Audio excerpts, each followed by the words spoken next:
Everybody, today's challenge is number 12, and so let's hop right into it. In this one, we want to make sure the company is taking care of top clients. We need to find our most profitable orders that haven't shipped yet so that we can give those customers extra attention. Okay, so find the 5 biggest orders that have not shipped yet. Display in the report the employee name, the customer name, the order number, the order subtotal, and status for those 5 largest subtotals. So we've got a lot going on here. First things first, let's just take a look at the orders table and let's look at the different statuses. So we know the column is called status, so let's select the distinct status from orders. All right, there we go. So these are 6 different statuses, and we want to see results for all of them except for shipped. Because once again, we want to find our most profitable orders that haven't shipped yet so that we can give those customers extra attention. Okay, so now moving forward, let's see what we need here. In our select, we want the 5 biggest orders that haven't shipped yet. Display in the report the employee name. Okay, so that's going to be first name and last name from our employees table. So we'll say first name, and we'll do a little concatenation here. All right, so we know we want that. And then we want customer name, and we know that's coming from our customer table. And we want our order number, so we'll type that in here. And then we want subtotals, right? The order subtotal, which if you recall, and we can display our schema here, help out a little bit. But if you recall, our subtotal for the order is our quantity ordered and our price each multiplied against each other from our order details table. So we'll say in our query here, quantity ordered times price each. Okay, and so that will give us the subtotal that we're looking for. And let's give that an alias right now as order subtotal. Okay, and then the last thing we want is we want to show the status as well for these 5. So put that there. Obviously, we're pulling from multiple tables here, so let's go ahead and join things together so that we're getting all that we need. Okay, and looking here, we've got order details. We need that table. We need orders. We need customers, and we need employees. So let's start with order details, and we'll work our way around. So order details here, OD. We'll join orders O on OD.order number equals O.order number.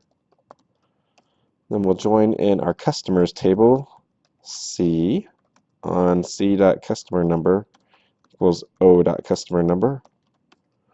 And then let's join employees, E on E.employee number equals C.sales rep employee number. Okay, so we've got all of this so far, and let's just run this and see if we get results. Okay, we don't get results because we're dealing with ambiguous columns, so let's add in our alias names here, or aliases here to our various columns here. OD, and then quantity order, that's OD.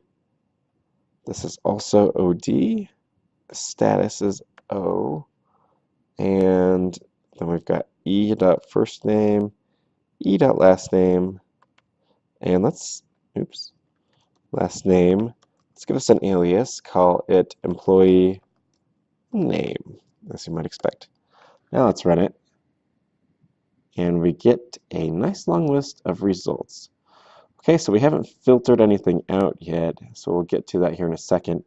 For sure, we know that we want to find it for orders that have not shipped yet. So let's do that first. Let's come on down here. We'll say where o.status does not equal shipped. Okay, that should significantly decrease our list. Although actually we still have quite a few orders here. Good. And now let's move on along. We want to just see the top 5 ones, the top 5 largest orders. Okay, so we can put a top 5 here. That will help us out. If we put a top 5, then we'll just get the first 5 results like that. That's not necessarily organized by the order subtotal, though. So we need to put in an order by clause. And we'll say order by order subtotal descending. Okay? And there we go. Those are the 5 largest orders in terms of subtotal that do not have the status of shipped. Now we might want to adjust one thing here. I mean, this answer is good. I do think it fits the criteria that we have up here. Although technically you could also filter out our canceled status because, I mean, assuming the customer canceled it, then maybe that's not one that we really care in following up on. Or maybe it is. So we can leave it as this, and obviously if you wanted to, you could add in other statuses here to filter out. So that's how to work through that one. We had to order by the subtotal, and then when we grabbed the top 5, it was grabbing the 5 largest subtotals for non-shipped orders. All right, so that's it for today.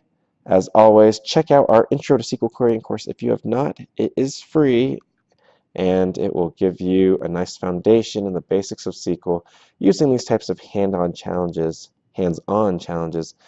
that we just did. And then same thing applies with our Ultimate SQL Querying package.